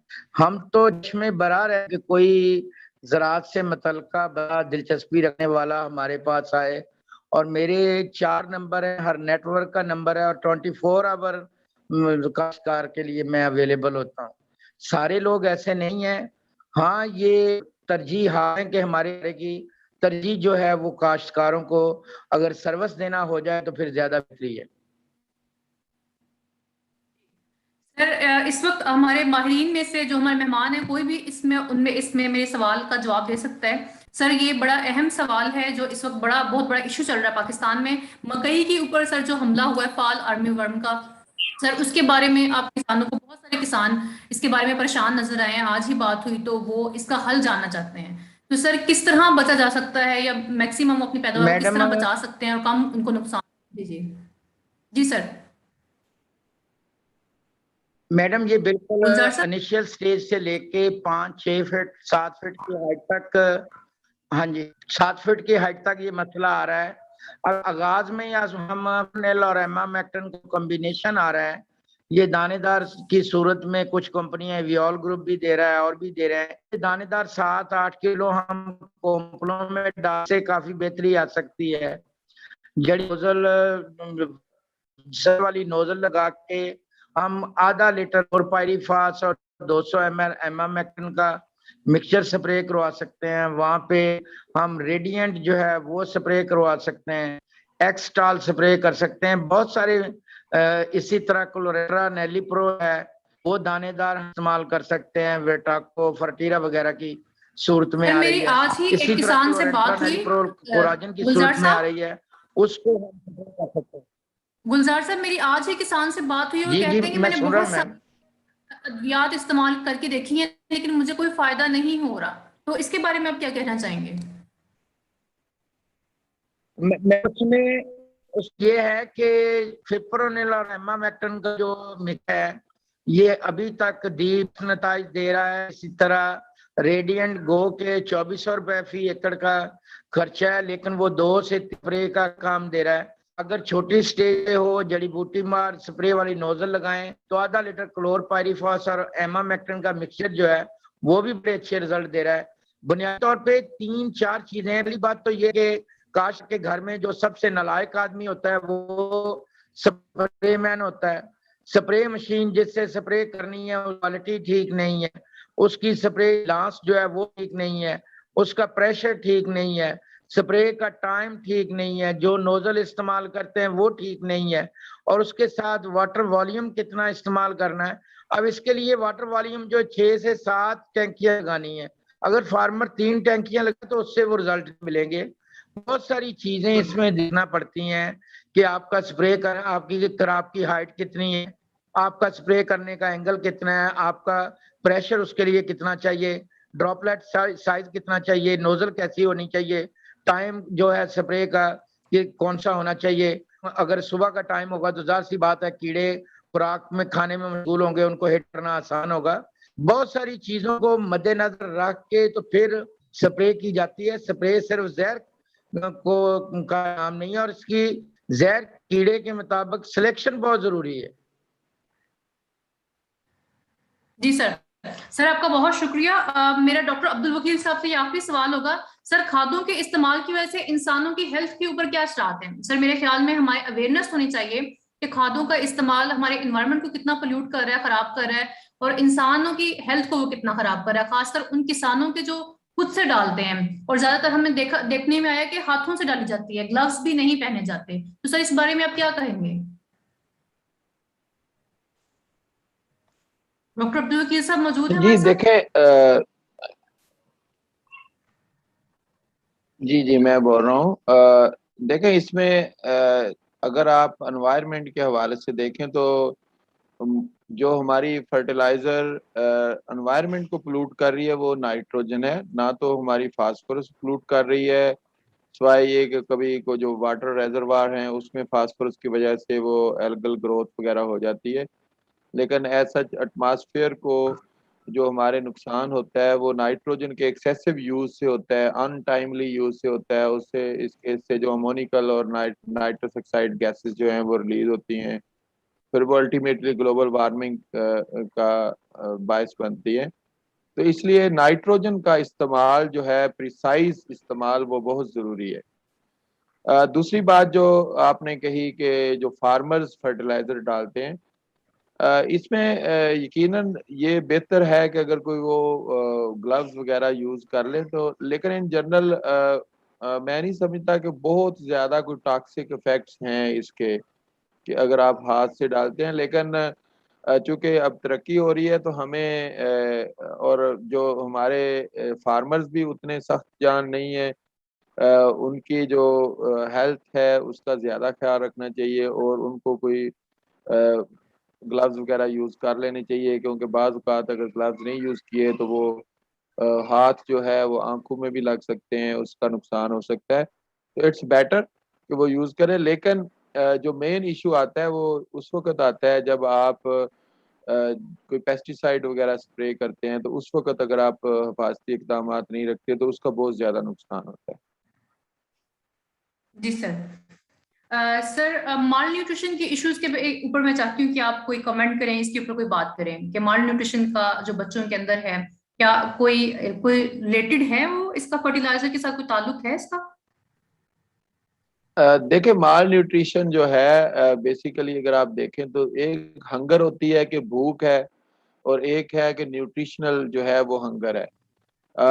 न्यूट्रिशनल हंगर ये है कि आप रोटी तो पूरी खा रहे हैं लेकिन न्यूट्रिशन पूरी नहीं हो रही। इट मीन्स कि जो आप खा रहे हैं उसमें कमी है किसी चीज़ की। तो अभी जो रिसेंटली इशू हैं उसमें जिंक का और आयरन का इशू है कि हमारी ऑलमोस्ट 30-40% और इवन वुमेन और चिल्ड्रन में तो 50% जो ख़वातीन हैं और बच्चे वो अनेमिक हैं, उनमें आयरन की कमी है। फिर जिंक डेफिशिएंसी बहुत ज़्यादा है, स्पेशली जो डेवलपिंग कंट्रीज़ हैं। तो अगर और इसका जो रीज़न एक है, वो तो एक है कि जेनेटिकली जो हम स्टेपल क्रॉप्स की वैराइटीज़ लेके आ रहे हैं वो नेचुरली डेफिशिएंट हैं, उनके अंदर वो कंसंट्रेशन रिटेन नहीं हो रही जो कि होनी चाहिए थी, या जो पहली ओल्ड वैराइटीज़ में थी। और दूसरी इसमें रीज़न ये है कि हमारी जो सॉइल्स हैं वो भी डिप्लीट हो चुकी हैं, क्योंकि हम माइक्रो न्यूट्रिएंट्स जनरली डालते नहीं हैं।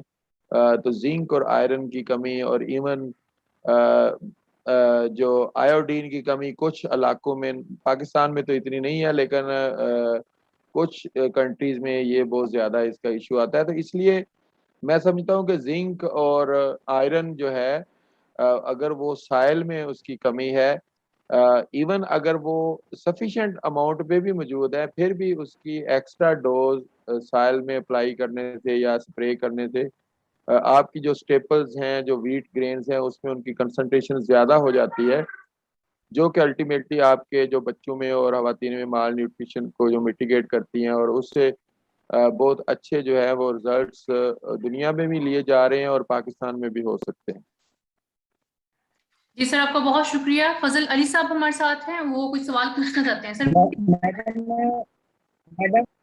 मैडम इसमें थोड़ा सा मैं मैं सवाल अगर हम मैं सिर्फ एक्चुअली पॉल आर्मी वर्म की बात कर रहा था कि मैंने अभी 16 एकड़ मकई लगाई है और बहुत उस पर सीवियर अटैक था, तो आपने इसका जिक्र किया था, तो ये एक बहुत इम्पोर्टेंट मसला है। और इसके लिए ये जो है ना मुख्तलिफ दवाइयों से रेजिस्टेंस इसमें आ रही है। तो मैं शेयर करना चाहता था कि हमने काफ़ी सारी यूज़ की और जिसमें जो मोस्ट इफ़ेक्टिव हमने इसमें पाया वो एमामेक्टिन और ल्यूफेनुरॉन का कॉम्बिनेशन जो है, इससे ये कंट्रोल हुआ। और दूसरी जैसे बात हुई थी कि स्प्रे जो है वो इस तरह करना है कि हर कोपल के अंदर दवाई जाए, और तीसरे ये है कि स्प्रे करने का वक्त जो है वो सूरज निकलने से पहले है, उसके बाद सूरज निकलने के बाद ये इनएक्टिव हो जाता है और ये वर्म खाता पीता नहीं है, तो दवाई उस पर असर सर नहीं इसकी कॉस्ट कितनी है सर? ये जो आपने अद्वियात बताई हैं, इनकी कॉस्ट कितनी होगी फार्मर के लिए? अच्छा, कॉस्ट जो है ना इसकी 2 तरीके हैं इसके डालने के, एक स्प्रे के जरिए और दूसरे ये है कि इसमें ये जीरो का जो चिप्स का दाना होता है इसमें हम मिक्स करके तो हर एक कोंपल में डाल सकते हैं। तो अगर आपके पास लेबर है तो ज़्यादा सस्ता ये पड़ेगा, और मकई के साइज पे भी डिपेंड करता है। अगर बहुत छोटी है फिर तो हमें स्प्रे करना पड़ेगा, लेकिन अगर उसकी कोंपल का प्याला बन गया हुआ है तो फिर हम दानेदार दवाई डाल सकते हैं। और अगर हम ये खुद बनाएंगे तो ये हमारी 500-600 रुपये फी एकड़ की बन जाएगी दवाई, और डलवाने के फिर 500-600 रुपये लगेंगे, तकरीबन 1000 रुपये। अगर हम स्प्रे करेंगे तब भी हमारा तकरीबन इतना ही खर्चा आएगा। तो ये फॉल आर्मी वर्म जो है इस बहुत आजकल फैला हुआ है और इसको कंट्रोल करना बहुत ज़रूरी है, क्योंकि अगर ये उसकी कोंपल को खा जाए तो फिर वो पौधा बेकार हो जाता है। जी सर, बहुत शुक्रिया। गुलजार साहब आपका बहुत बहुत शुक्रिया, अब्दुल वकील साहब आपका बहुत शुक्रिया, और सारे मेहमानों का बहुत शुक्रिया। एंड पे हमारे साथ एक और बड़े मुअज़्ज़ज़ मेहमान मौजूद है, मैं चाहूंगी कि वो भी अपना बेशकीमती राय से हमें जरूर आगाह करें। डॉक्टर अशफाक अहमद साहब from university of agriculture Faisalabad से मौजूद है। सर अस्सलाम वालेकुम। वालेकुम अस्सलाम। सर कैसे हैं आप? ठीक है? ठीक है, अल्लाह का शुक्र, बिल्कुल ठीक ठाक में। दरअसल मैं यहाँ पे बताती जाऊँ, डॉक्टर अशफाक अहमद साहब मेरे उस्ताद भी हैं, इसलिए मेरे लिए बहुत मोहतरम है। तो इनके आते मेरे मुंह पे जो स्माइल है इनकी मौजूदगी की वजह से आई है। तो सर आपका आना हमारे लिए बड़ा बाइस फख्र है। सर हम आपको खुशामदीद। बहुत शुक्रिया रिक्जा। मैं देख रहा हूँ माशाल्लाह इतना जबरदस्त प्रोग्राम। मैं कह रहा था मेरे पास कुछ लोग बैठे थे कि ये नेशनल टीवी पे एंकर के तौर पर आप जा सकती हैं, जैसे मैं आपको इनक्वायरी करता था ना, तो इसीलिए। और खालिद साहब का बहुत शुक्रिया, डॉक्टर अब्दुल वकील साहब माशाल्लाह बड़ा मैं एंजॉय कर रहा हूँ ये बातें सुन के।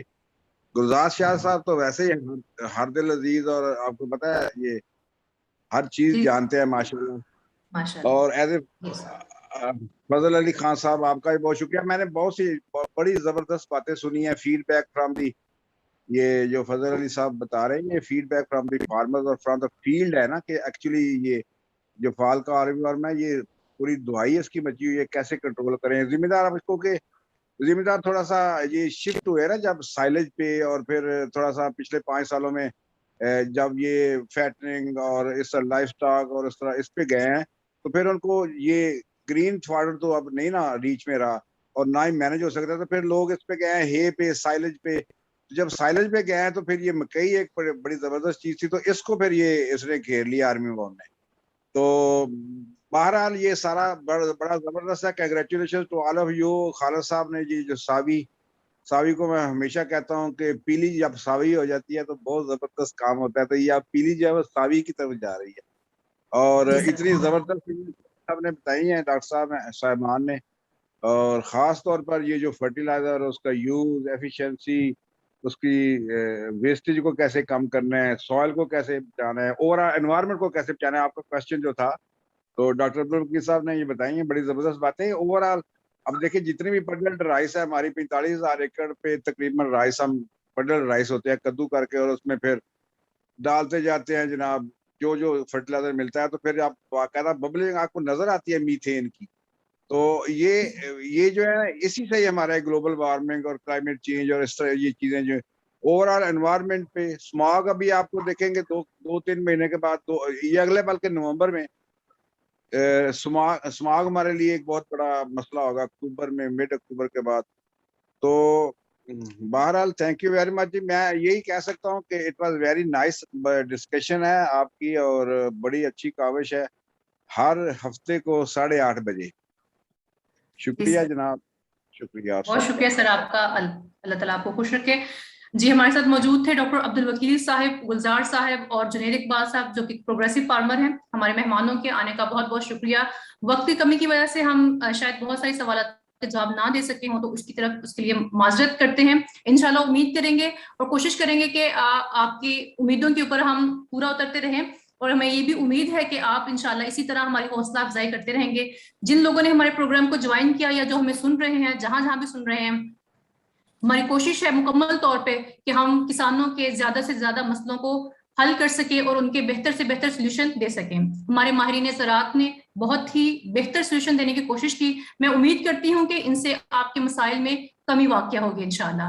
हम सब लोग मुकम्मल तौर पर ये काम कर रहे हैं, पूरा हफ्ता ही इसमें गुजर जाता है कि हम ज्यादा से ज्यादा सवालात ले सकें और उनके बेहतर से बेहतर जवाब दे सकें, और हम कोशिश करते हैं कि हम बेहतर से बेहतर माहिरीन ज़राअत को बुला सकें।